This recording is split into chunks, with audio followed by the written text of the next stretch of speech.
Hello and welcome to We Got a podcast about Dragon Ball from A to Z, from Earth to Namek to Sadala. We cover it all. I'm Randy. And I'm Divine Awakening, and Electromagnetic Doug.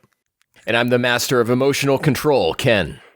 Ooh, we're all on theme. Well, not me. I'm never on theme, but that's okay. Because we're the world's strongest under the heavens trio de dangers here every other week to talk your ear off about fights, goofs, and everything else in the Dragon Ball cosmos. Ken, how you doing? I've never done Ken first. Oh, dude, incredible. Well, I platinumed Spider-Man 2, and I was in a Venom mood, so I went and I rewatched the first Venom movie. Not great. I would like it. I really like Venom in that movie, and it blows me away that Tom Hardy is doing the voice of Venom, because I'm like, man, who's doing this voice?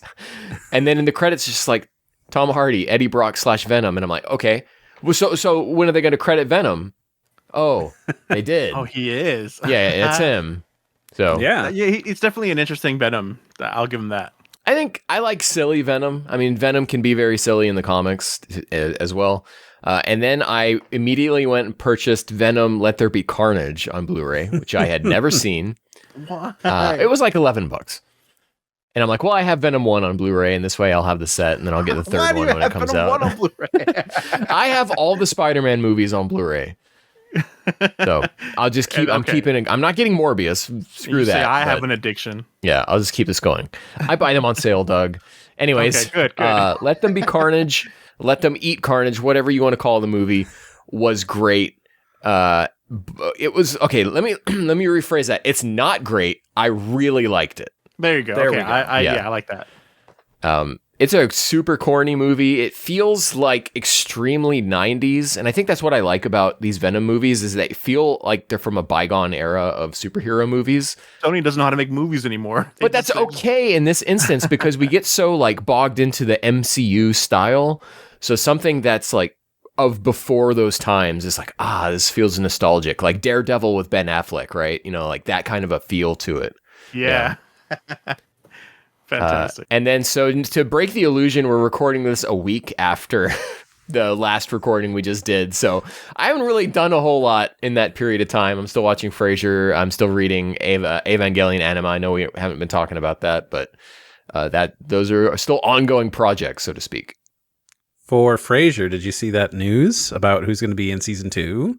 Well, so Roz is going to be coming back as a recurring character, and Alice, played by Kelsey Grammer's daughter, or one of his daughters. His other daughter is a voice actor who is in Rick and Morty, but because I saw 2 other people who are coming back. Who's coming back? I didn't see the news. Gil and Bulldog. Yeah, okay, that's hype. That's hype. But I know, right? What brings them to Boston? I don't know. Andrew just texted me. He's like, "Oh my God, Gil and Bulldog are coming back for season 2." Frasier was in the 80s. Well, he was a character that started in the 80s. Yeah. Then his own show was in the 90s. There's a new show of Frasier now? Yes. What? Okay, whatever. It's really good, I think. I think it's really good. You guys talk about it every week. I'm thinking you guys are talking about an 80s show that you guys are just now catching up on. Well, I'm currently rewatching the 90s, early 2000s. I kind of got that feeling, but then you're like, in season 2, I was like, wait, what? Okay. Yeah, well, because they do this stupid thing, like with Doom or God of War, where they've rebooted it, but then they don't change the name. And so if you're trying to have an everyday discussion, you got to be like, so anyways, I was watching Frasier, parentheses 2023, and... 2023, yeah. So stupid. Don't even get me started. 2016. Because Doctor Who had a revival in 2005, and they just called it Doctor Who, parentheses 2005, and they've been going this whole time. But then arbitrarily, this year, they're like, nope, season 1 again, baby. I'm like, what? You haven't stopped. You just kept going, and you just got to, like, I don't know, season 14, and you're like, nah, we're back to season 1. Like, all right. I hate that stuff. Anyways. I know. Doug, what have you been up to, Mon Frere? Just making some unboxing videos of stuff that I just recently got. He's got it on like a charcuterie board. I have SH figure arts. Currently lifting up 3. Oh, I got slipping. A lot of figures are in my hand right now, and it's a beautiful thing. SH Figure Arts. Yeah. So it's been fun unboxing these and making a video out of them on TikTok. That's a good workout. Just keep Keep them on that charcuterie board, and then just keep lifting it up and down. If this little table can hold it, then my shelves can hold it, and they won't fall on top of me while I sleep at night. So Doug, I just gave you a killer TikTok idea.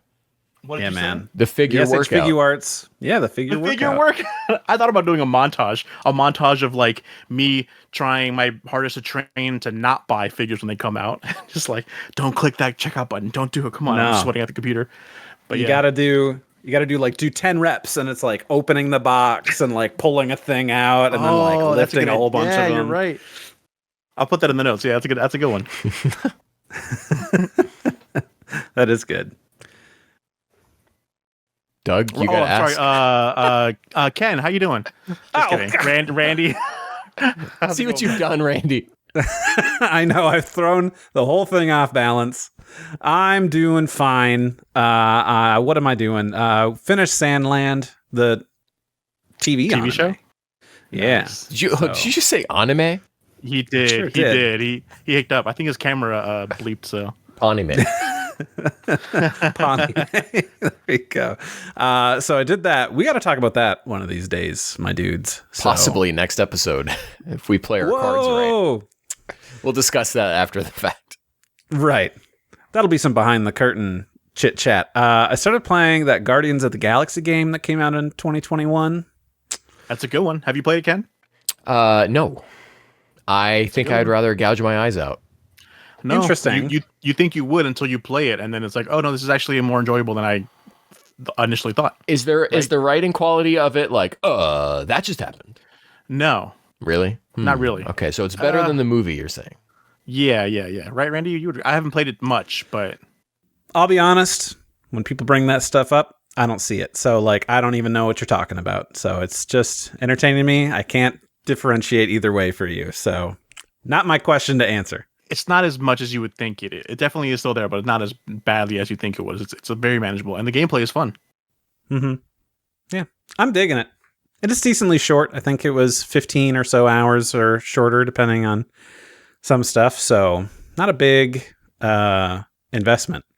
So good times. I got it free on like I forget whatever Steam store. Epic.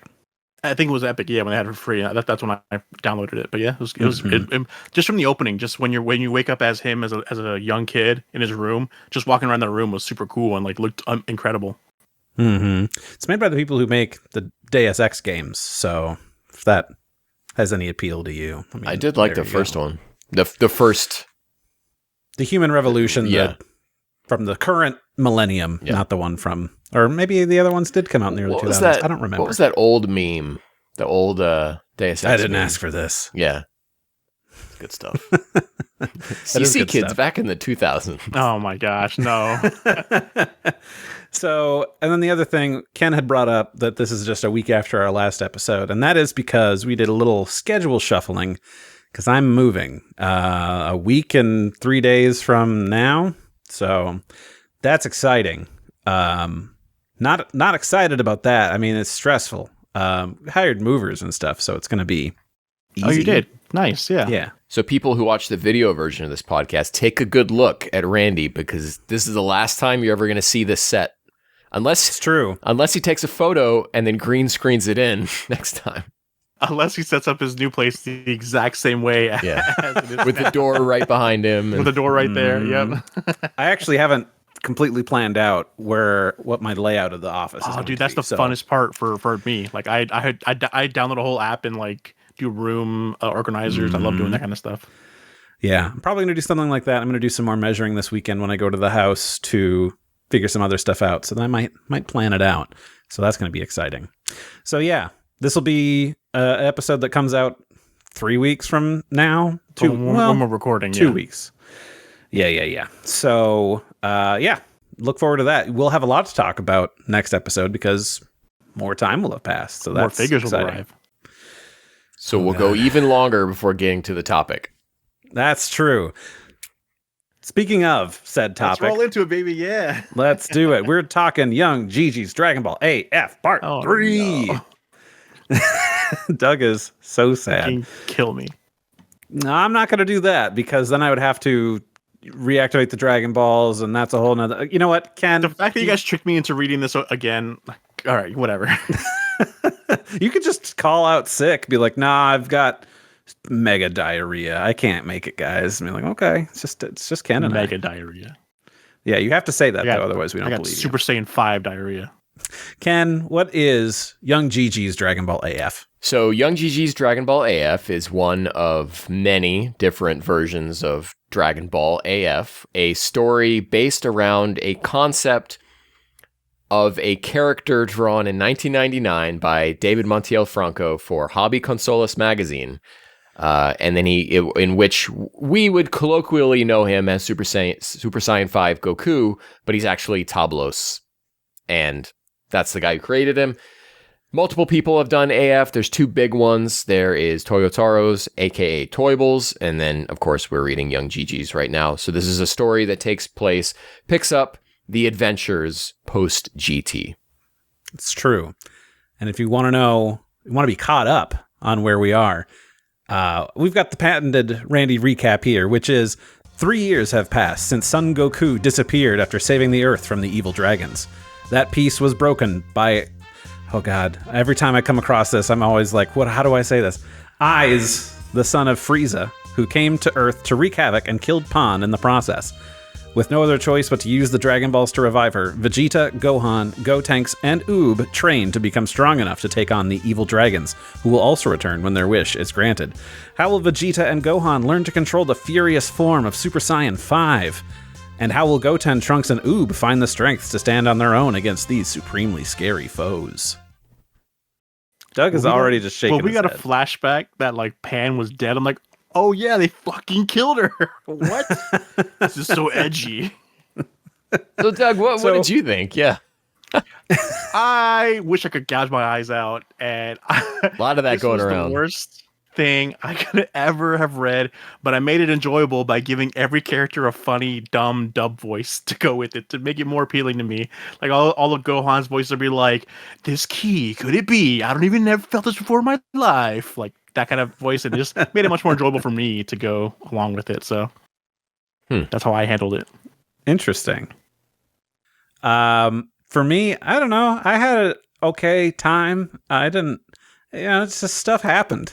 I was just along for the ride. I don't really. I mean, I have notes, and by notes, I mean I just took screen caps to remind myself, like, what did I want to talk about? Oh yeah, that thing. I mean, like, there's some weird stuff. I will say, I was reading along with this, and I'm like, that seems weird. Like afterwards, and then instead of reading of the old stuff, I listened to our previous 2 episodes, and we had pointed something out, like, that's a strange change from GT. But it plays into things later. So I'm like, oh, okay, well, that adds something. So, like, I don't know. My brain was always going of like, does this work? Does this make sense? We'll find out. Ken, how did you feel about it? I am probably going to be the most positive on this. I thought this was... My God. I went in remembering these as being awful, okay? This dragon stuff. And I started reading this, and yes, there is a lot of stuff that happens by convenience, just to get the story going, but I think these are fun fights with fun moments. There's fun exposition. I think that Jijii is starting to flex his ability to swap between scenes in a fight and in what I find to be in interesting ways. So I think, on the whole, I'm pretty positive on this. I'll give him that it did feel like nothing felt egregious when it shifted to a different character's perspective or whatever. Like, it kind of flowed a lot better this time around. So yeah. I'll agree with that. And I think that the story we're in now was always, and I think Jijii maybe even copped to this, but this was what he wanted to tell when he started AF. And so when we were talking about like, oh, we're just going fight to fight, Aiz to Marble to this, but Aiz and Marble were, those were never the end game. That was always set up for this. And that was just the way Jijii went about it. They were the Raditz of the... Basically, yeah. Yeah. Well, I mean, I'll give it to him also, is that, like, I was kind of intrigued. The way, whatever chapter you had to stop reading at, Ken, like, it did give us that enticing feeling like, oh, okay, I want to see what this guy's deal is. Like, the final boss or whatever. Because he was so different than every other dragon. But, I mean, that's just playing by the GT book of the Evil Dragon Saga again. So, I mean, I don't know. I'm not too excited to read the next one, but I'll be like, all right, I'll check it out just for curiosity's sake. Well, so the next batch we read will finish off the evil dragons. And then there is some stuff after that I will actually have to go track down because I don't know how readily available it is. You're going to go to Japan. You heard it here first. He's going to track it down. Well, knocking on young Jiji's door. I think let's go ahead and just jump into the plot here. So we're starting at volume 6.5, which is about 2/3 of the way through volume 6, that book, which is where I had you guys stop last time. And again, I provide these to Randy and Doug, so they literally cannot read further than what I give them. Gatekeeper Ken. Otherwise, I wouldn't search on my own either. Anyway, so Gohan's tail is now out without a hitch. Literally no problems. They did it. So Elder Kaioshin, he's like, okay, now that you two can achieve Super Saiyan 4, you've got your tails, we now have to have you undergo emotional control training. First stop and like, he is, the way he has to explain everything, literal lines, very well, I'll now explain the details of your training. Like he does this throughout the entire 6 chapters. He's the exposition of everything, but he's like, it spells it out. He's a tell, don't show kind of character, and it's so annoying. Well, he's telling what he's going to do. He's still showing it. He's just legitimizing why he's going to do it. And I actually like this stuff. No, that's bad storytelling. Well, I like it. Okay. Don't poo-poo me. No, I'm just kidding. That just happened. But there is a lot of exposition, you are right, in this, which I like because I feel like before it was just Frieza and Piccolo having a chat, and that was our exposition for Eyes. Yeah. And then we got a little bit more between Marble and Shioko having conversations with each other, which was good. But this felt like classic Cell arc, like, oh, we need to stop and explain what's going on here before moving on to the next thing. I like Master Class, but yeah, I guess. Yeah, again, this is all Jijii level quality, right? This is not Toyotaro. Again, I would say, Doug, you're going to be pleasantly surprised when we get to Moro one of these days. And this is certainly not Toriyama, right? These are Jijii's a couple steps below that, but right. Where this falls apart for me is that Elder Kaioshin goes and he starts explaining all of this stuff, and then he said, "There's no guarantee this will even work." Right.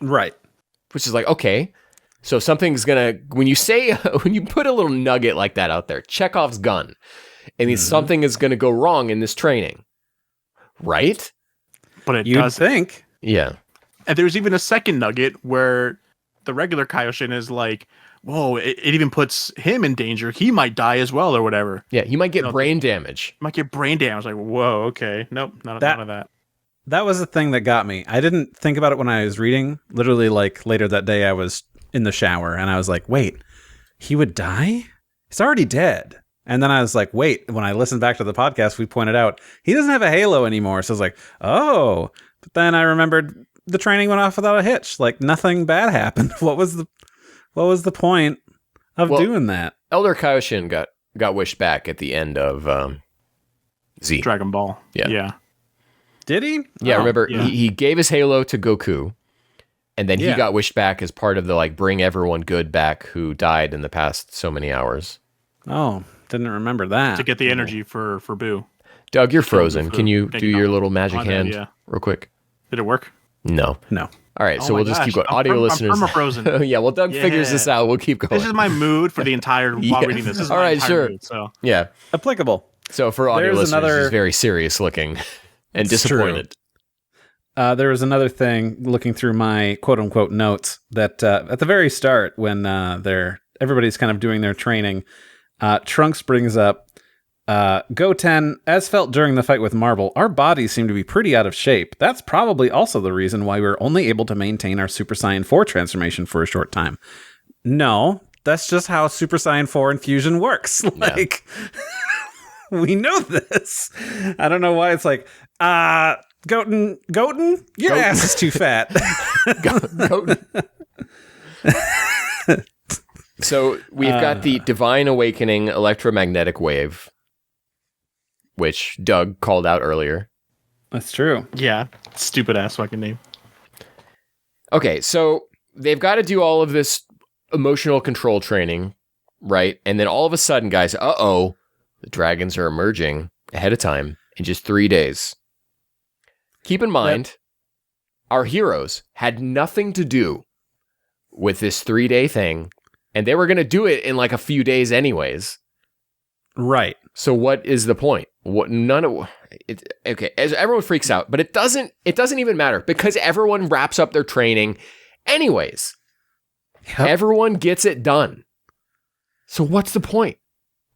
It would have been so much better if they ran out of time and they're like, I couldn't finish, so I just got to show up and hope that things go well. Yeah. And like maybe struggle and then manage to finally have it click, at a moment or something. Yeah. Yeah. The dumbest thing for me is that doesn't Elder Kaioshin immediately go into training Vegeta for the emotional control thing? And then Gohan spends an entire day just trying to transform into Super Saiyan 4. As soon as Vegeta's done, a day later, he's like, oh yeah, here's some tips. And then Gohan's like, oh, okay, I got it. Thanks. And then immediately transforms. You waited a day. You didn't think to give that advice to Gohan before you went on your day emotional training challenge thing? It's kind of funny, though, isn't it? Gohan should also have a much harder time with emotional control training than Vegeta does. Yeah.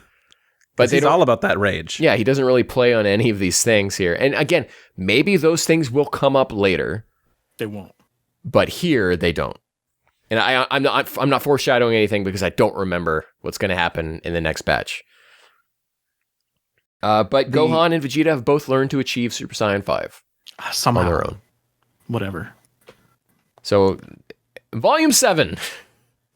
That was the whole... Oh my god. Well, was this also one where we learned what the deal with Goku is, or was that the next one? Unfortunately, I don't have what volume these are in. These are just in chronological order. Positrons are not being held at bay anymore. Yeah, it's he can't hold it. My favorite line from this volume was Vegeta like doing the emotional thing and imagining Super Saiyan 3 Goku and Super Saiyan 4 Goku, and then he's like, "Yet, why did you shit?" Next, yeah, oh yeah, shit. Yeah, there's some unfortunate translation mishaps here. There's so many, like their thing of like the emotional control is like they're concentrating on very weird things. Like, why is this the thing that this current Vegeta is so like obsessed with and like bothered by? If anything, he should be like, yeah, that's how that goes. He's Kakarot's number one. Well, Vegeta, get on the couch and you'll find the deep-seated issues we have here. And then what was Gohan's deal again? Was it just thinking about Pan dying again? Yeah. All right. Well, it worked the first time. I guess why not the second? So Earth's in rough shape, so we're not going to be fighting these evil dragons on Earth. Because remember last time when we had the evil dragons on Earth, there were all sorts of natural disasters. And now that those natural disasters are being like held within Goku's body, I think. And so that's why there's urgency to beat the dragons. Because it's not Earth. Yeah, it's not Earth that's getting messed up. It's Goku's body. Whenever anyone says, I need to finish this quickly, it holds no weight to me anymore. It's like, you're just saying that now. I don't know why, but I guess you gave a reason for it, so maybe. In the translation here, Kaioshin says that he's going to be using instant transmission or instantaneous movement. Remember, it's Shunkan Ito is just everyday way to say teleportation. So he's just saying, I'm going to teleport around. Right.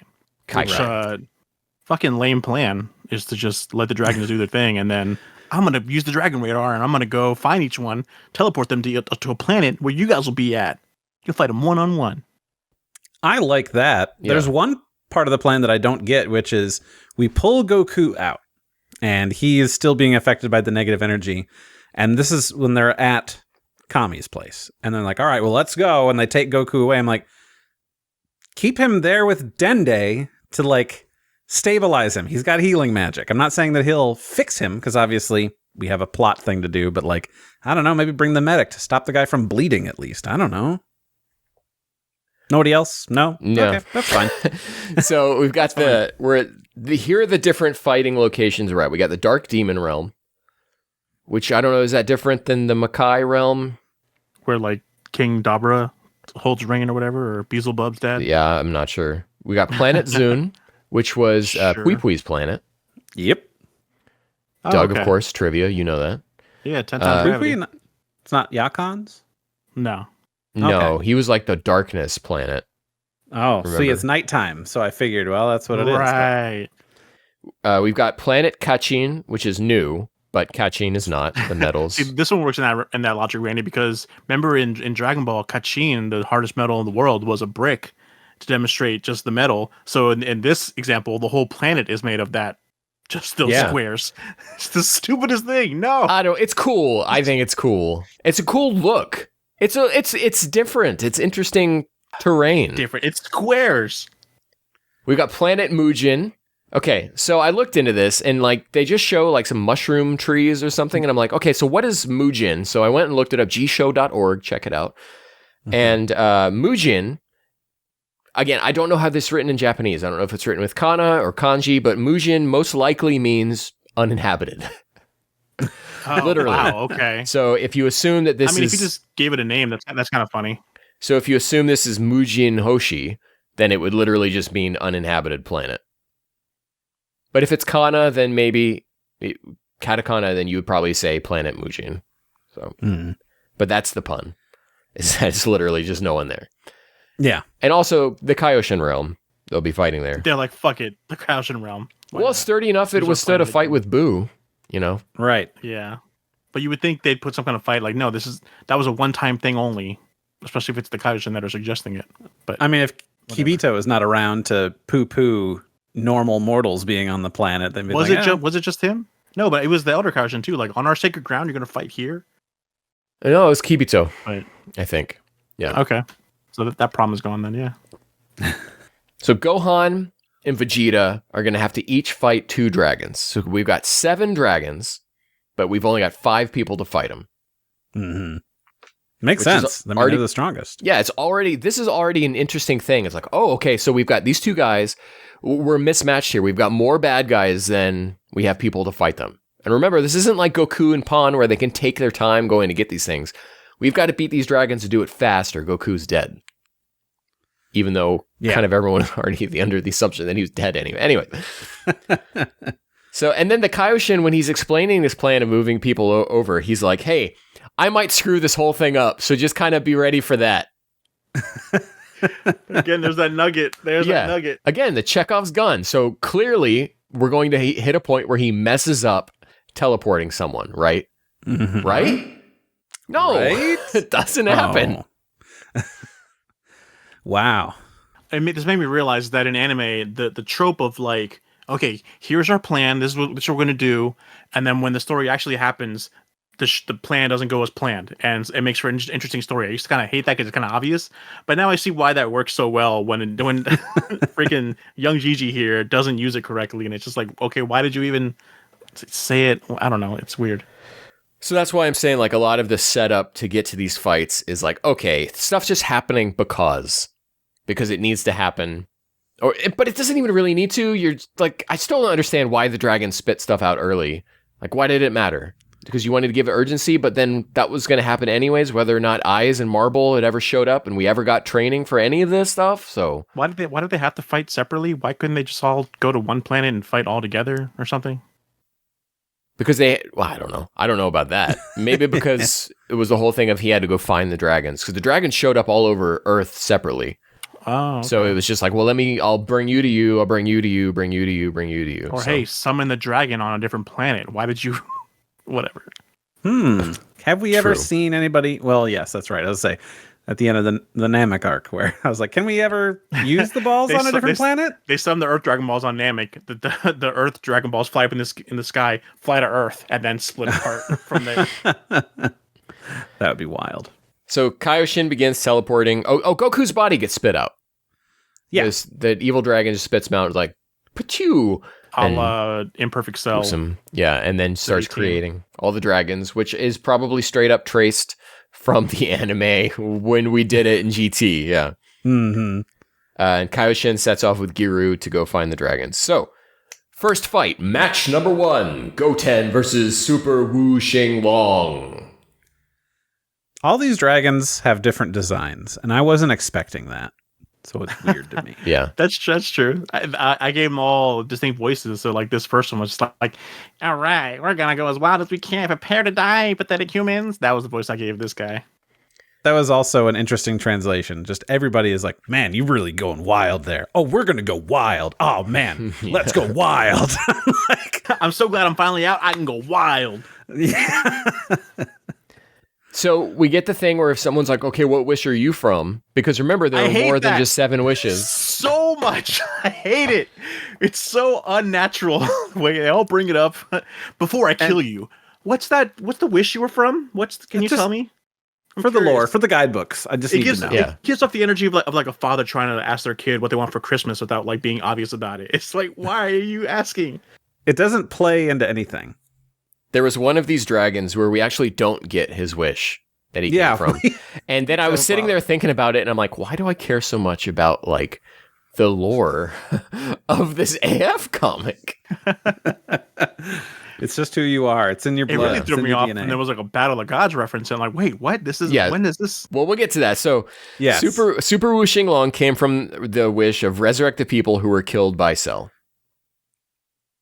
Sure. at the end of the Cell arc. So the fight goes on. I'm just going to say some stuff here that happens. A move called Crimson Cannon. Oh yeah, I really like. it's a fire technique. Yeah, Yeah, Jijii just coming in and like creating moves here. It's interesting. I mean, it's not interesting, but I guess it's to give you the idea that this is a fire-based guy. And then we cut to Vegeta just hanging around on, I think it's Planet Zune that he's at, and he's just waiting. And this guy this Dragon Quest looking monster comes out of the bog, and Vegeta's just like, dude, I'm gonna kill you. Fist of the North Star style. You're never even going to see it happen, and he explodes behind him. It's cool. I like that. Cool. I like that we cut away from the fight and then we come back to it. Yeah. Just be Yeah. like, For okay, me- let's for me- establish for me, where it other was people like- are. Yes, we got one more character down. This manga can end soon now. Like it was one dragon closer to ending this fucking story. Let's go 10 though. I mean, You it's guys cool are not seeing Go feeling my 10 do hater his own energy thing. right now, are I'm not because I legitimately enjoyed this. We got Super Saiyan 2 Go God. 10 fighting this. He's getting roughed up, and then he uses, you got it, Dragon Fist. Ryuken. Why not? Why? Yeah, sure. The line, what is it? He's like, this is for the people of the earth, for Pan, for mom, for dad, or give me your energy. It's just like, And he says something like, thanks, Dad, for the technique, or yeah, he's something. like, thanks. I'm so glad I watched movie 13, Dad. Thanks. and I mean, he Super used it 17 in- arc. Mm-hmm. And he used it in the Evil Dragon stuff. True. So it's canon to this. Yes, to this. And then Goku, he's not going to... Oh, Dragon's gone. Bye, Wu Xinglong. Got the ball. Quick and easy. Got it. Goku won't wake up until all the dragons have been defeated. Volume 8. Sure. Good to know. Yeah. We're in the Kaioshin realm. Match number 2. Trunks versus Super Liang Xinglong, who I'm going to refer to as Super Ryan. Super Ryan. We never get his wish. Oh, he's the one that we skipped? Yeah. I'm So impressed by the line. Like, this is so not Trunks to me, is, the dragon shows up there. Yes, Trunks, who are you? He says, I'm Trunks. This is your grave. I'm like, whoa, buddy. You were practicing that in the mirror the whole time, I bet, huh? I think that's when I first started reading in my dub voice of like, this is your grave. So for this segment, or this part of the story, I'd like to revive a segment. That's right. Let's go back to Who's That Dragon? All right. Dragon! So we've got Super Ryan here, Super Liang Xinglong, who in this translation they refer to as, at points, as Air Xinglong. That translation comes from the fact that all of the dragons have Chinese names, right? Right. This is established, but Liang is not Chinese for two. Instead of it's Chinese for like a pair. So it's more like a pair of stars. So yes, if we were counting 1, 2, 3, 4, 5, 6, 7, then 2 would be air. But the way that GT and AF treat it is that it is going to be Liang. And that's it for this segment. Okay. Just wanted to explain We that. learned. If you read the English translation that's out there of this, they will first refer to him as Air Xinglong, but you should really think in your head that this is Super Ryan. Now, didn't you say that this is the one that we don't figure out the wish from? I think I've so. got the page right here. Nope. This is they explain. Okay. Trunks asks, when the hell were you born from negative energy? I was born from the negative energy when the wish of those known as Pilaf, Shu, and Mai make us just a bit younger was granted. Okay, you're right. Maybe it's the next guy I'm thinking of. It might The be. big pig guy. Maybe. Yeah. Alas, And then Trunks is like, Trunks recalls them and is like, oh, I've heard that somewhere. I like it. Whatever. I like it. Okay, so Right? the thing, let's travel back to 2013, guys, okay? Let's do it. Battle of Gods comes out. There is nothing in Battle of Gods that explicitly says GT can't happen. The big hang-up so far, is right. Pilaf and his crew. They're not old crones Being anymore. old crones. Crones is just beat. Well, Whatever. one crone and two One of them, yeah. two Jijis. So if you think about it, this comic also includes a little bonus comic at the end to kind of tie together how this happened. I love the intro of like, there's some inconsistencies. I'm like, you would have the audacity to say. Yeah. Well, because at the time we didn't have, as Dragon Ball, the resurgence of Dragon Ball 2013 went forward, it got harder and harder to say that GT could still happen, right? Like you could Battle of Gods, you can be like, okay, somehow they got older. You still have Kaioshin and Kibito fused together, okay? And then you watch Resurrection F and it's like, okay, we keep getting new forms. It's hard. It's weird that these don't get brought up in GT. Because at the end of Battle of Gods, remember, like Goku absorbs the Super Saiyan God into himself and finishes that fight off without it. Mm-hmm. So you can be like, okay, well, it's gone, right? That's how he's so powerful in GT is he absorbed this God power in himself. You can legitimize it. Yep. It gets a lot harder with the Resurrection F, and then of course Super comes along and says, you know what? Kibito and Kaioshin split back up by GT. And That's hilarious. I actually really liked this sort of short thing because I feel like it was a good way to explain it because they ask, to be younger for just a bit. And the dragon interprets that as like, oh, I'll make Just a bit younger. Yeah. younger for a short while. The pun works better in Japanese, but yeah. Yes. It's a good way to do it. And but I applaud his desire to try and make it work.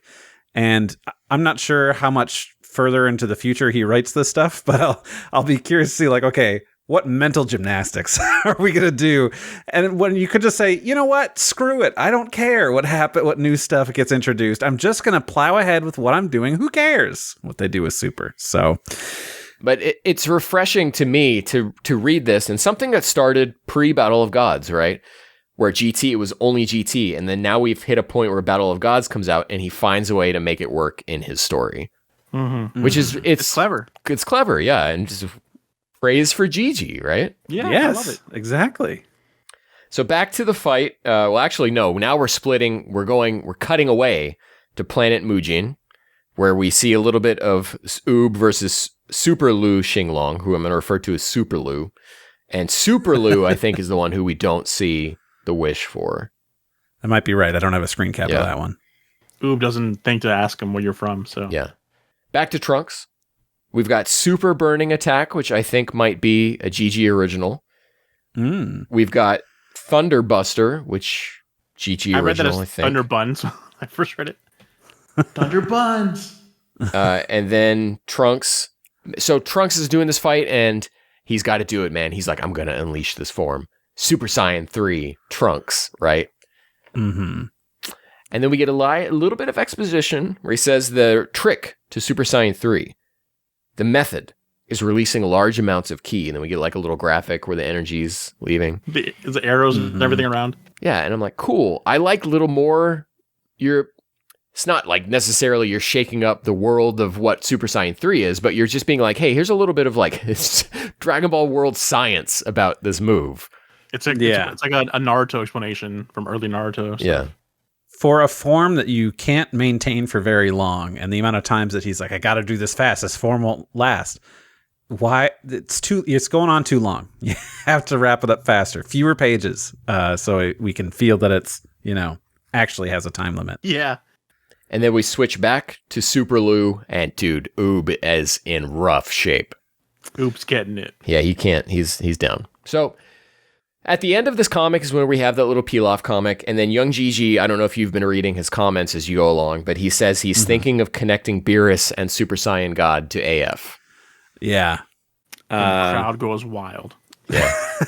That's when I was like, oh man, this is just going to get rough. The more and more we go on with this comic, I'm just like, well, now I got to try to incorporate this, and it's messing with my original That's plan. surprisingly the stuff I like about of Young Jijii stuff is him trying to like somehow connect pieces together in a fun way, as opposed to him making his own stories, just like freeballing. I like his constraints. I'm like, okay, you have a point A and a point B. How are you going to connect that? Randy, That I like. Randy, he is going to love Super. That's what I think the genius of this plan to read this is that we've talked Doug into reading this so that when he reads Super, he's going to be blown away and so impressed. This is amazing. This is the best thing I've ever written. After my move, we should get to some Super. Oh my gosh. Volume 9, Super Saiyan 3 wears off, and Super Ryan lays into Trunks. Ouch. Oh boy. Yeah. Oh. Super Saiyan 3 wore off, man. But then who's this? It's Piccolo on Namek kicking Frieza. I mean, it's Super Saiyan 2's Goten. Yeah. It was one of the first few in a bit that I was like, oh, this is a reuse of something from before. Like, maybe there was other stuff. Are you kidding me? It's every other page. There's a lot here, yeah. But this one, again, when we talk about egregious, like iconic moments in Dragon Ball, this Piccolo doing that kick and Frieza, and he even follows up like everything in the way that page is formatted, except now it's Goten. Yeah. But it's great because Goten lands and he's like, hey, give me a raise, boss. I'm going to be a papa soon. I need the money. That's good. I like that. I'm going to be a pop soon. So then we get the team up. And I don't know if you guys notice this. Trunks is worn out. So he doesn't go Super Saiyan 2 for this. When Goten and Trunks team up to beat Ryan, it's just Goten Super Saiyan 2, but it's just Trunks as Super Saiyan. You see the electricity around just Goten, but not him. So it's a nice little touch. And somehow yet that's enough to take down this dragon. They just both do a Kamehameha and he's worn down from Super Saiyan 3 Trunks beating on his butt. That's not how okay. Friendship, the power of friendship. Super Saiyan 3, Gohan he took a full blast Super Saiyan 3 attack. He's fine. But then just two little Super Saiyan 1s and a 2 together. Well, do you remember during the Cell arc when Gohan was stomping Cell, but then Cell broke his arm? So he's like, well, now my power's cut in half, and so now I'm going to be real screwed. This guy had that. You know, he just got the snot beat out of him for a long time, so he's weaker. So now we got two dudes. These power levels are so convoluted and just like, okay, whatever seems cool, so it's going to be strong now. I think you're thinking too hard about it, Doug.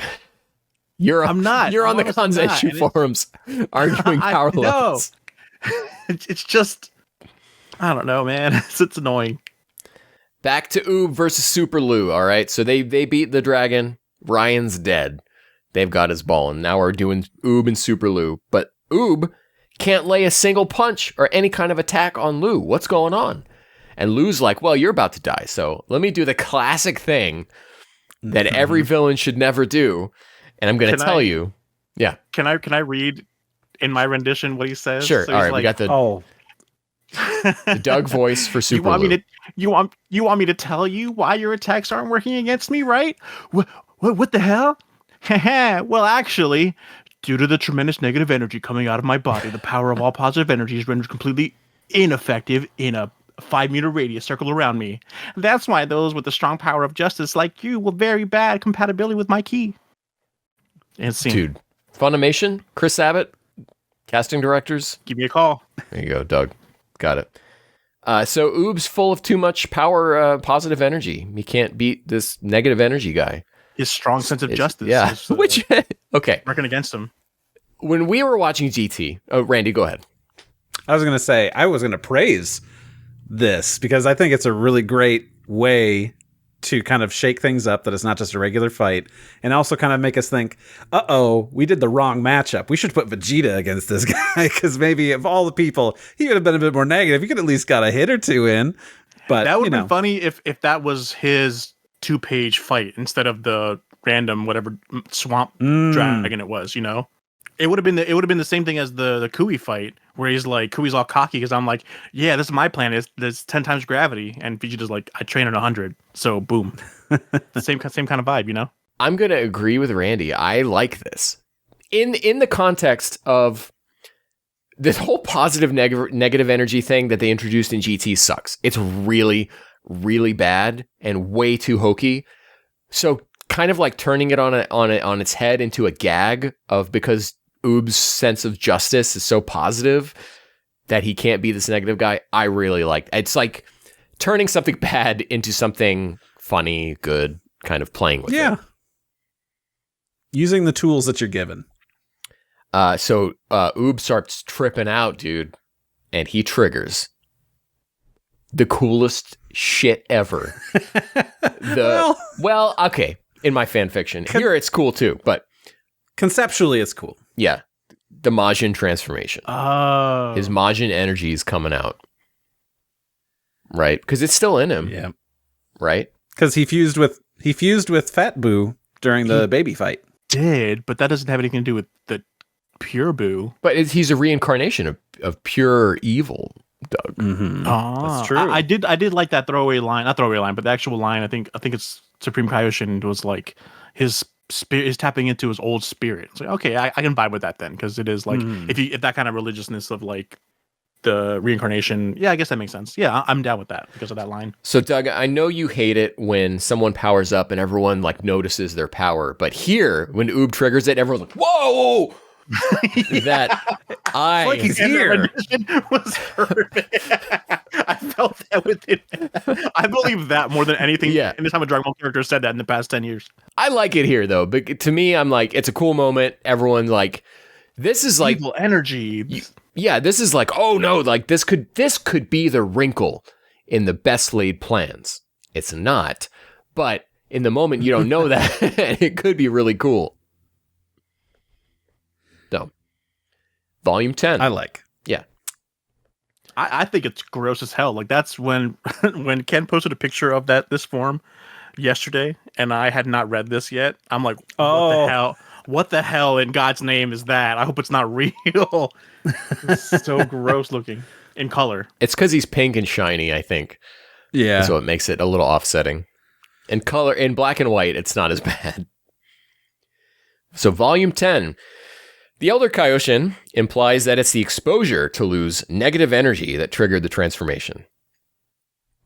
Which is cool, I guess. You're giving us a reason of why this Majin transformation had not happened previously. Mm-hmm. So it's not just out of convenience. This is something that I buy on this wackadoo positive negative energy adventure that we're on. This is cool. Yeah. We get the attack Grand Death Ball, which is just a play on Super Yixinglong's Death Ball that he uses in GT. Not related to Frieza and all.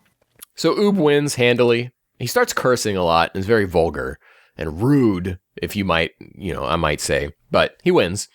But he cannot return to his normal self on his own. Here's the wrinkle we were looking for. Oh, wait, they fix it right away with the Ultra Divine / Super God water that they used in GT. The filler of all filler tools. Yeah, the Deus Ex Machina. Water of or what would that be in Latin? Water of the gods. Anyways, I don't know. I don't speak Latin. I took 3 years of Spanish in high school, and I don't remember. I was going to say any of it in Spanish, but I don't remember what that is. So. Not even that. Okay. Can't do like a cool sitcom joke, Doug. Ninguna. Sorry. I don't know what you said, and I'm offended. The Dark Demon Realm. Vegeta versus Super San Shen Long. This is where I start turning around. This is the best manga I've ever read, baby. Ooh-wee. Remember how I told you how Jijii draws a lot of smut? I wouldn't know it. To unleash what he had. There was one panel where, like, I don't know, she got thrown, away, and then was like turning around. I'm like, this lady's spine has like 4 extra vertebrae. Yeah, there's a moment. I think it's when she first brings the little ball out. I think that's what it is. He bungled the shoulder for sure. I know the panel you're talking about. I was looking at like the waist and the back, and I'm like, whoa, what are we doing? So she, her wish was remove the bombs inside of, I wrote down in my notes here, Adenoid 18 and 17. Is that a typo? It's a typo, yeah. Didn't even see it. I was like, yeah, that's the word android. No, in my, it's typo on my end. Oh, okay. Oh, yeah. I'm looking at it now. I'm like, no, it's not. Okay. So And the Wade. Ooh, woo. a pretty girl being paired up against Vegeta is like her worst matchup because Vegeta to everyone's equal. Vegeta doesn't see gender, he doesn't see color. Yeah, he's the best of us all. Actually, he's the ultimate egalitarian, right? Yeah, everyone is fair game when it comes to getting their faces punched in by him, and that's rough for her because she's trying to use her feminine wiles to keep him down. Does she? She's hot. I mean, she's hot, but I don't see any time that she's like, "I'm hot, so watch out." Like you're gonna. There's a line somewhere in there, like, "How could you hit a girl like this?" or something. Oh yeah. I think Vegeta even like says before that line, like, "Just because you're a woman, I'm not gonna go easy on you or whatever." Yeah. So I show no mercy, even to women and children, he says with a big smile. I'm like, maybe before. That's when you see her secretly put a child like, run away, get out of here. He's gonna hit you too. So she's got special like thread attacks, net impact, and her specialty clear net. She's a Reddit post. Right. Where she puts like threads all over the field and then clear fields or clear strings so you can't really see them. Immediately stupid. I mean, Yes. it's like early, I want to say a couple episodes in, so probably a couple of chapters into Inuyasha, we have Yura of the Hair, who does this exact same thing. I mean, they're just very thin, but Kagome can see them, Inuyasha can't, so he kind of gets... Right, there's that, right? And then later on, she explains how, he must be dodging my threads now because he can sense their ki. I'm like, why didn't he sense the ki of the strings before? You're saying that these things had ki all along? Maybe it's the entire purpose of it being invisible. So if I was writing this and then I wanted to explain that, I would say like, well, the strings themselves don't have ki, and she's like has to infuse ki into them, but maybe the ki level is so low or something, and then like once she's got him trapped, then she like blasts ki into it or something. Yeah, I don't know. So, but then maybe Vegeta, once he realized what was going on, he was able to fine tune his senses that he's perfecting since he landed on Namek, and he's got it down. Yeah, it's been 20, 30 years. Vegeta gets caught in the clear net, but he just goes Super Saiyan 3 and bursts through it. It's like the Rick James sketch. Like, no one can break through this with incomplete power. Like, what kind of line is that? I'm hoping that's just like a translation. Yeah, could be. Skaboo. Some of this is, I really wish Skaboo, I really wish I had the Japanese version to look at just to see like, okay, what was the term being used here? Like Planet Mujin or here in a couple instances. But again, then I'm thinking like, do I really care? Do I really need to go writing up like a whole wiki section on the Kanzenshu wiki about the lore of this? So I'll save that to someone else who wants to go look in all that. The wording and for every page is just so hokey and just like superhero-ish, and it just sounds so weird. It just has to be translated badly. It just has to be. Let's go through, Doug, and we'll do our own rewrite of it. Yeah, I'm down. How about that? All right. I'm not doing that. That was a joke. So we're cutting to calling you out. We're cutting to Planet Kachin. We've got Gohan versus Super Chi Shinglong, which is called Super Chi, who comes from the wish resurrect the Earthlings after defeating Super Yi Shinglong, which was not really was it a wish? Like explicitly? I mean, it's something Shenlong did. Right. That was the last thing before things like, all right, Goku, you're coming along with me. So yeah, because I was like, when would that have happened? There was no Dragon Balls. I'm like, oh, all right. So it'll be interesting to see what the next wishes are. If we get more explained wishes, was Jijii running out of wishes to use and had to start like fudging the numbers? Like, is one of these guys going to say like, I'm from the wish made 100 years ago when the king wished to become king? Dude, that would not surprise me at all. I was forged from when they moved Piccolo from one planet to another. Like, oh, okay. From Pirangas? The Piranga? Oh, yeah, you're right. Yeah. That's right. But remember, we can't make wishes on Piranga, or he's got his own evil dragons. Well, then which one was it that gave Goku his energy back when fighting Boo? Was that Shenlong or was that Piranga? That was Piranga, I think. Yeah. He did the okie dokie. That's what the SH video was. Because it was such a simple wish. Like, oh, energy back? Gotcha. Yeah. Gotcha. So back to Vegeta versus Super San, and she's getting beat up, man. She cannot stand against Vegeta. And so, of course, just being a pretty girl's never enough in Dragon Ball. She's got to transform into her true self. Something ugly, quote unquote. Their words, 18 not never mine. had to do I think that. she's gorgeous, even after this transformation. 18 has an ugly soul. Whoa. Wrong. Think about that. She's all Wrong. about Wrinkling my money brain. grubbing and shopping. Hey, Thinking about She's just like me. So I was say, what are you saying about me? So, yeah. do you live with a pervy old man on an island? If I mean, you I would wouldn't let me, mind. if you read free Yeah. in this economy. You don't know what I'm into. Volume 11. Super San, she turns into an ugly bug monster, which is a pretty girl erasure, and we should not be here for this. Not at all. Vegeta. Zarbon first. So now Vegeta's paying attention. Super San, I guess she's stronger now, so he's evading the nets and he just still wins anyways. He's like, I'm Vegeta. Right. Come on, dude. Kakarot, he's out. I'm number 1 right now. Does he even transform into Super Saiyan 4? I don't remember. No, I don't understand it's not, I why don't they think. don't just start off with that. They trained this whole time to get Super Saiyan 4. And they're like, I need You gotta- to beat everyone. Don't mention you have to beat things fast if you don't start off with your strongest Super Saiyan form from the get-go, you know? We got to fill pages. Yeah. I hate that excuse. And then Vegeta says, well, that was a decent warm-up exercise. That was not my best Sabbath. It's okay. I liked it. Back to Gohan and Super Chi. So Super Chi is like, yeah! That's my voice for him, Doug. And he does like super like sword fingers and I should have had you read this to me. finger sword attacks, and he cuts Gohan, and you're like, oh man, he cut him. Gohan's bleeding.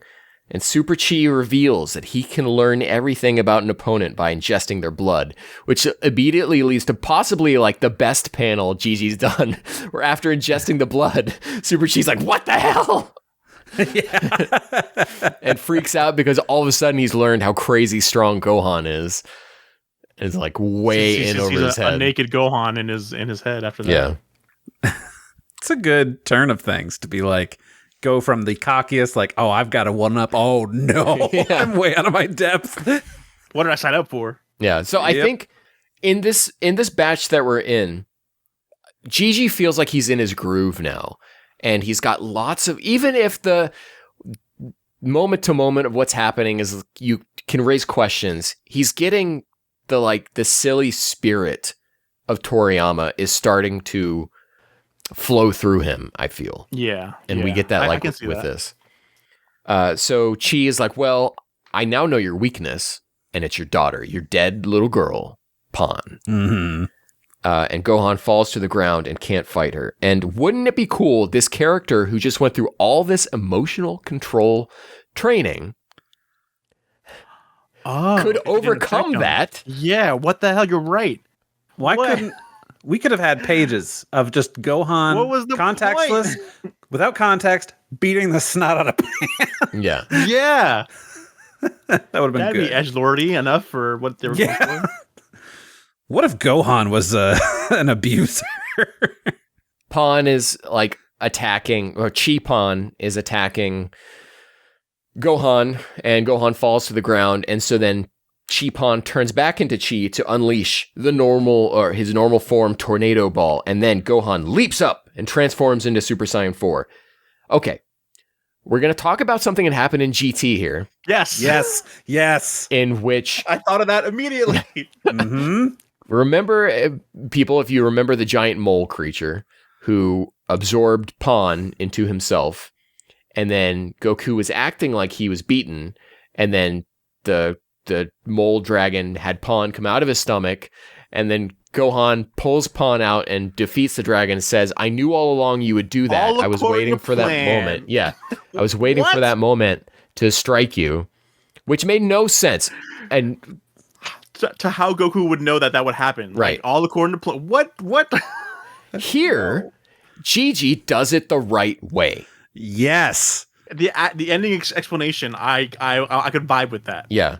Gohan knew he'd have to revert, that Chi would have to revert to his original form to unleash any kind of powerful attack because he was weak in his Pan form. That's how you do it. So yeah, It's so flowers good. for Jijii, flowers for Yes, Jijii. Jijii, Excellent. AF, chef's kiss. Impeccable. Would read You again. did it. Yeah. And you've legitimized your entire fan work, your entire career in this one moment. See when he does these explanations that don't help his case, that's when I'm like, I know you could do better. And then he does this, and it's like this is what we need. More of this, please. Yeah, and then we get this badass panel of Super Saiyan 4 Gohan when he's like, "I'll never forgive you," and it's like all super like hatch detailing and everything. Jijii on fire in that. I don't even think that's necessarily tracing anything. It's just really good. Well, also I don't think it's tracing either, but like the cutie shot of Pan, like that's like she's looking back. It's like that. It's like, where's this from? This isn't from Dragon Ball. It's great. He is a smut artist who specializes in drawing women. So that's right. Open the tab for later. All right. So Gohan blows Chi away, and it's badass. And then Kaioshin and Giru come across super Yixing Long. Because we already had super Yixing Long in GT, so this would have to be super Yixing Long, super duper. Who assume you might then become super Yixing Long later. We're not there yet. He comes from the wish of teach me how to transform into Super Saiyan God. Teach me how to Dougie. And then Kaioshin's says Beerus-sama. So it's like we're directly referencing like actual Battle of God stuff. Yeah. So Beerus at any point could show up and start eating a cheese pizza. You never know.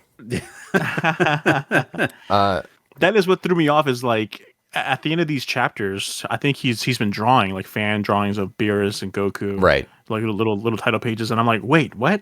And then I start thinking like, when did this come out? When did this? I thought this was old. And I start thinking, oh, Battle of Gods is old. It's 10 years ago. It's been 10 years. It's rough. And so super Yixing Long's very kind of like Frieza-esque, polite, and just kind of like, hey, yeah, go and take me to where your warrior is and let me meet him. And so Kaioshin takes him to planet Kachin, where Gohan is, and the volume ends. And as does our coverage. I was saying, very intriguing final villain to introduce. So now that we're in it, so Doug, talking through this with us, do you feel better about it now? Because you seem more positive. I was kind of like leveling up how much I hated it, but talking it out did make me like realize some things were great. They deserve respect. Yeah. Some things are still convoluted and stupid, but it feels like Jiji's having fun. It feels like right now, I would say right now, Jijii feels like he's at Toyotaro when Toyotaro's at his mid level. Okay. Really? Okay. Yeah. It's also hard. Toyo's great, dude. It's hard to like hate the guy too when like at the end of every chapter it's like a nice little message at the end from him. Yeah. Like, thank you guys so much for reading the chapter. Spread the love. Don't tell Shueisha about this. Don't tell Shueisha. Don't resell my stuff for a lot of money. Just put it out there. So, you had said when we had first started this that like his blog is gone and all this, because in like the last few posts are like, you should know what a doujinshi is and like all these things. Like, then I was thinking as we were reading through these, like every like end of the chapter thing is like, thanks for reading. You should know what this is. Like, it's like, oh, is he just getting harassed nonstop? Like, I assume once Battle of Gods and things started up, people were like, well, you're not this, this is the real thing. It's like, well, I can still have fun. Yeah. Like, I think it's more just dick. Covering his bases if anyone like comes at him officially. Like, it's when people back in the early days of YouTube made AMVs and had a whole thing at the bottom. It's just like, this is just a fan thing. Don't sue. I think Jiji's AF is actually quite popular among especially English readers. Probably, yeah. So now, I'm enjoying this. Yeah. Were you a big fan of this page? Like at the end, that's like, oh yeah, his guidebook the pages. flow, his guidebook page is like, here's how many days it took. I'm like, oh, I was reading this. I'm like, Ken has to be aroused beyond belief. I didn't even read that. I'm like, I'm done. I'm done. Yeah, I didn't read it either. I kind of like skimmed it and I was like, okay, if I ever do a wiki article, I'll come back to this. It's true. He's got you covered. Well, the way this manga started was just so annoying to me off the bat. Just like, all right, Gohan, you got to train to get to Super Saiyan 4. We're not going to tell you how. We're just going to tell you that you need to train. So he's just there like for a day powering up. And the only person that can tell him is just like busy right now and could have told you 24 hours ago. That set me off in the beginning.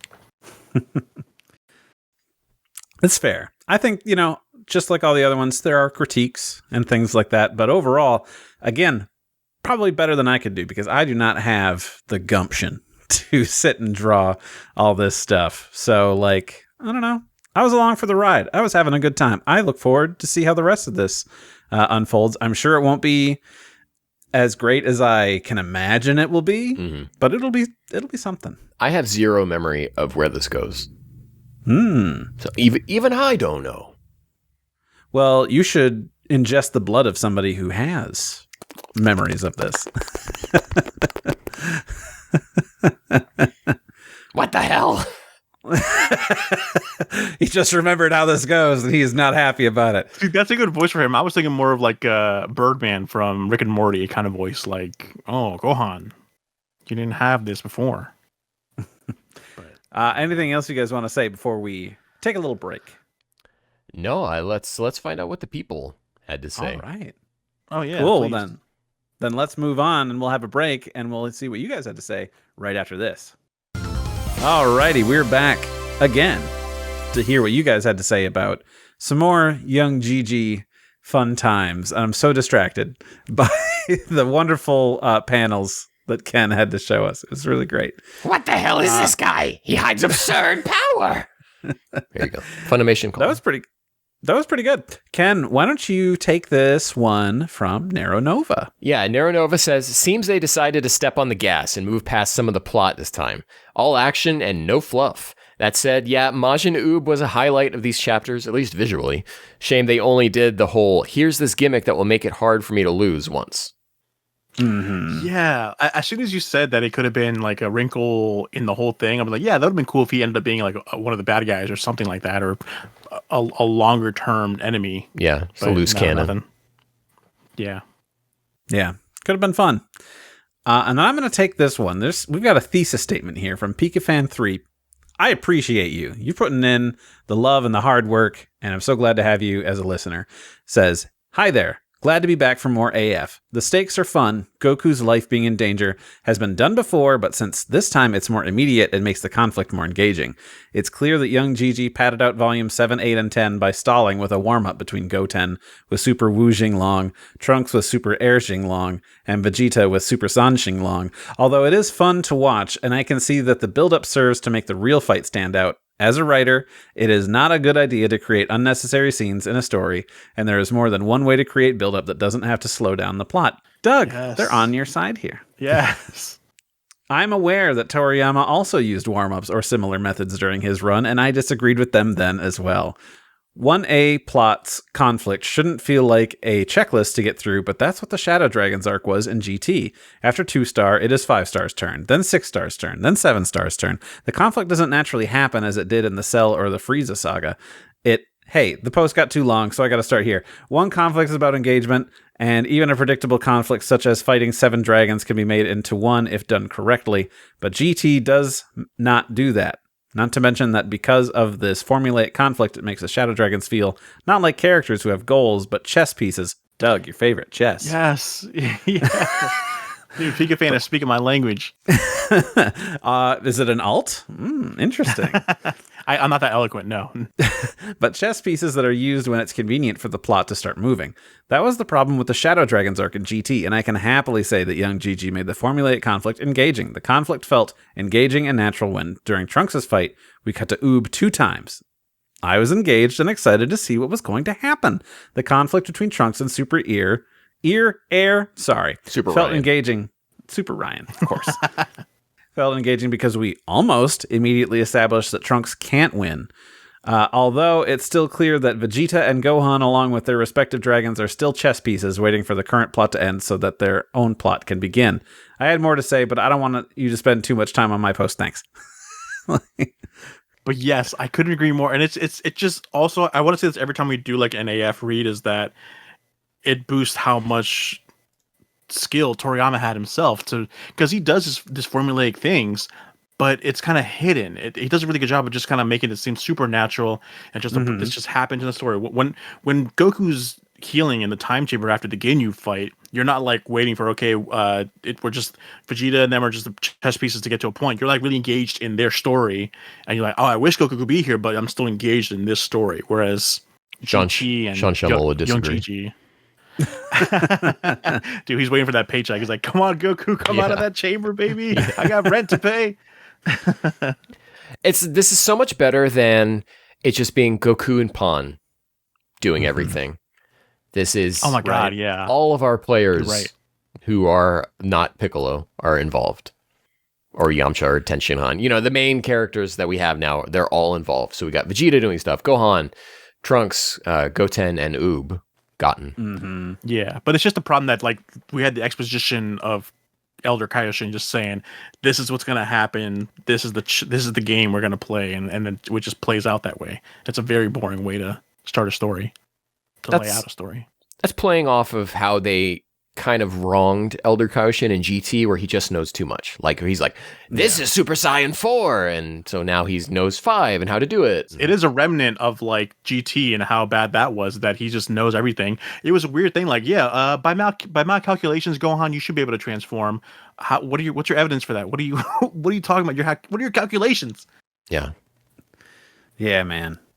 I mean, it's like Doug said. This is a good way to see. Here's how Toriyama was good at what he did via comparison to GT and young Jijii's AF. But thank you to everybody. Thank you to Naronova. Thank you to PikaFan for sending that stuff in. Of course, we love hearing what everybody has to say. So jump on those tweets. Be subscribed. I mean, follow. That's what it is. And then, tickle that little bell so that way you know when we throw out those posts asking for your thoughts, because we want to hear what you guys had to say. Are there bells on Twitter? Yeah, can you tickle them too? Yeah, can't you do that? Isn't there a notification thing where you can be like, let me know whenever whenever this person posts, maybe, yeah. Yeah, I've done that. I I'll had to do that. Then. Yeah, find those bells, tickle them. The less notifications going to my phone, the better. But yes, you should absolutely do it. The audience, 100%. Yeah, you should. Yeah. Oh man. Well, I would say that's it, but can't forget about the trivia. No, are you serious? We're having such a good discussion. And this is not a bit. It's not. I have PTSD. It's whenever you say the first line where it's like, that's not it. That's not all. Then it hits you like, what? The old switcheroo. All right, let's get on with it. Doug has to hate watching Nintendo Directs, and they're like, and one more thing. Because then he's like, no, trivia! What? Yeah. I'm so sorry. Well, our Trivia Deity Zenpai has 3 questions for you, and then you can finally be free, Doug. You can leave and you can do whatever. Senpai! So, here's the questions that stand before you. Number 1, what is the name of the magazine book, or MOOC, line of Dragon Ball animation comics that launched exclusively in convenience stores? Pass. This one, What? No idea. The Shueisha Jump Remix. So. Oh, of course. I knew that. I didn't know that.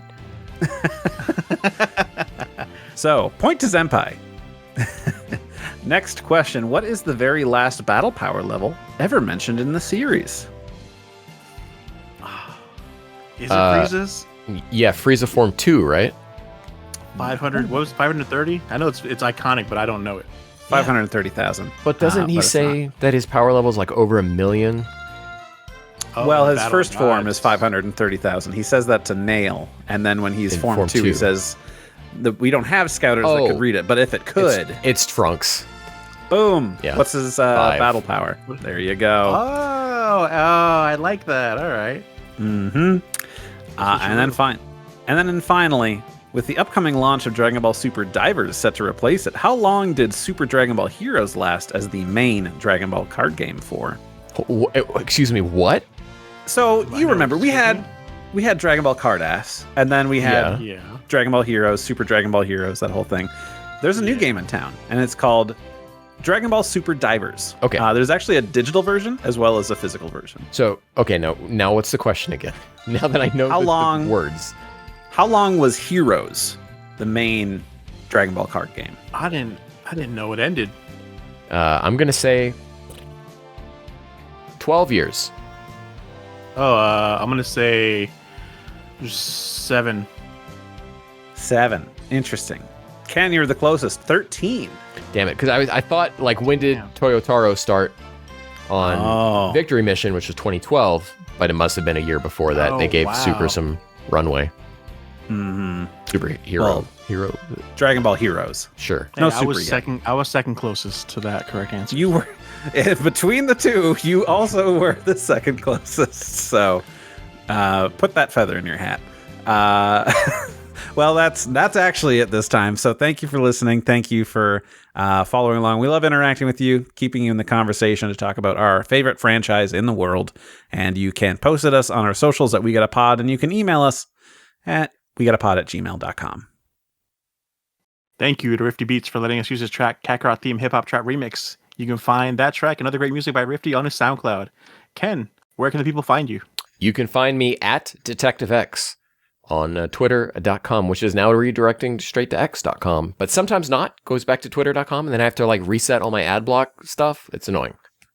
Randy? You can find me at Saber_Breaker. Doug? And you can find me at Jabaz Doug. Okay, Nice. so during the break, we discussed that the next episode, we will be covering the Sandland anime. Okay, all 13 episodes with a focus on the new stuff. We'll kind of go over our impressions of the movie, quote unquote, and then, but we'll really be focusing on the new content, as the kids say these days. There's a movie too? You wouldn't think it. They're both stunned. They're both. Doug? If you lived in the U.S., yeah, you'd never know there was a Sandland movie. Mm-hmm. Why would you? Totally foreign to you. Yeah. And with that, guys, make sure you tell your friends on the playground, at the day spa, when you're going to pick up your pet from grooming, let the groomer know about We Got a Podcast here on YouTube, Spotify, and wherever you get your podcasts. And as always, Sure, I can't wait to hear it. we'll catch you Matanator. Bye. See ya.